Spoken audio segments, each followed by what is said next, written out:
যদি মনে করেন আজকে মাহফিল করতে গেলে অনেকের কাছে আমরা কালেকশন করতে যাই না, একটু কথা বলে না, করতে যাই না, বললে কত মানুষ কত কথা বলে, তখন আমাদের মনটা গরম হয়ে যায়, আমাদের রাগ হয়ে যায়। কারণ এই কথা বলতে বলতে তখন আমাদের রাগ হয়ে যায়।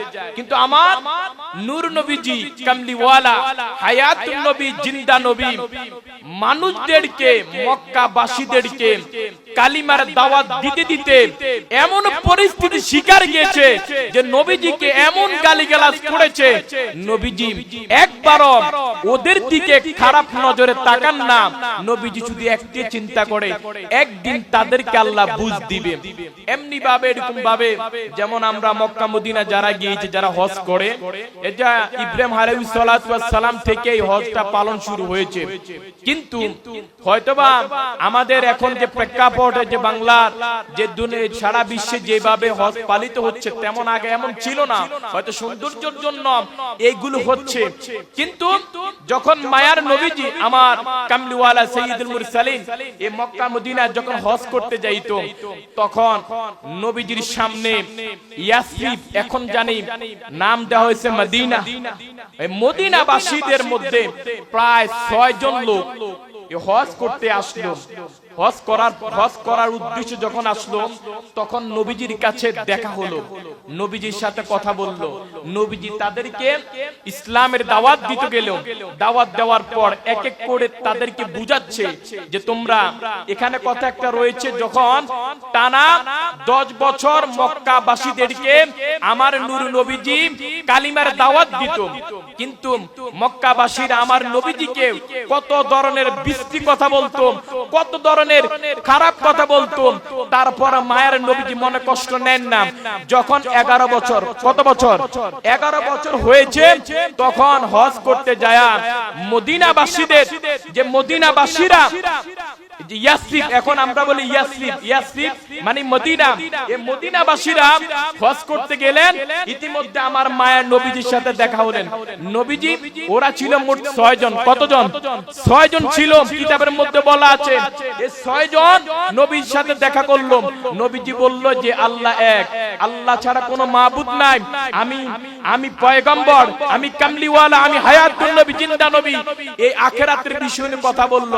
তখন এই 6 জন টোটালি আমার মায়ের নবীজির কথাগুলো বিশ্বাস করেছে। এইভাবে এই 11 বছর, যখন 10 বছর বলছে 1 বছর, মোট হচ্ছে 11 বছর। এরপরে 6 জন চলে গেল।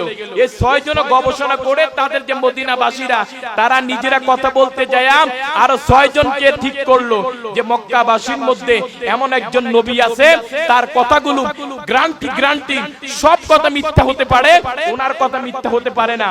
যখন 12 বছর, দ্বিতীয় বছর যখন আবার মক্কা মদিনা হজ করার জন্য মদিনাবাসীরা যখন হজে আসলো, তখন আমার মায়ের নবীজির সাথে দেখা হলো। দেখা হওয়ার পর এই 12 জনকে আবার আমার নবীজি বুঝালেন। বুঝানোর পরে এইভাবে তারা ইসলামের দাওয়াত গ্রহণ করলো। তেমনি ভাবে যখন 13টা বছর হয়ে গেছে, তৃতীয় বছরে এক এক করে তারা এই 12 জন যায় মদিনাতে 72 জন লোককে ইসলামের দাওয়াত দিলেন। জোরে কন্যা সুবহানাল্লাহ। ওই যে 72 জন লোকরে আপনি মনে করেন প্রথম নবীজি 6 জনকে দাওয়াত দিলেন, এই 6 জনে যায় মদিনা যায় 6 জনকে দাওয়াত দিল। এইভাবে মোট 12 জন। এই 12 জন রাসূলের কথা শুনে, এই 12 জন রাসূলের কথা শুনে যায়, টাইম শেষ, একটু এরপরে কারো কথা না বুঝতে মুরব্বীরা আবার জড়গা করবে, কেন বলছে? এই 12 জন যায় মদিনাবাসীদেরকে বুঝাতে যায় 72 জনকে কালিমার দাওয়াত দিল। এমনি ভাবে এ ঠিকই যখন রাসূলে 13টা বছর ইসলামে দাওয়াত দিলেন, এই 13 নম্বর বছরে এই 72 জন রাসূলের সাথে সাক্ষাৎ করলেন। এইভাবে 72 জন জানে মক্কাবাসীরা রাসূলকে কত ধরনের বিশ্রী কথা বলে। এই কথা জানার পরেও তারপরে রাসূলের প্রতি কালিমার দাওয়াত দিলেন। রাসূল কালিমার দাওয়াত তাদেরকে দিয়েছেন। এইভাবে আসলে কথা ওতে মাইকে তো টাস করে দিয়ে ফেলছে, কিছু করার নেই। আমি সংক্ষেপ 1 মিনিটে শেষ করে দিচ্ছি। যে এই 72 জনকে আমার রাসূল এই 72 জনকে কালিমার দাওয়াত দিবেন।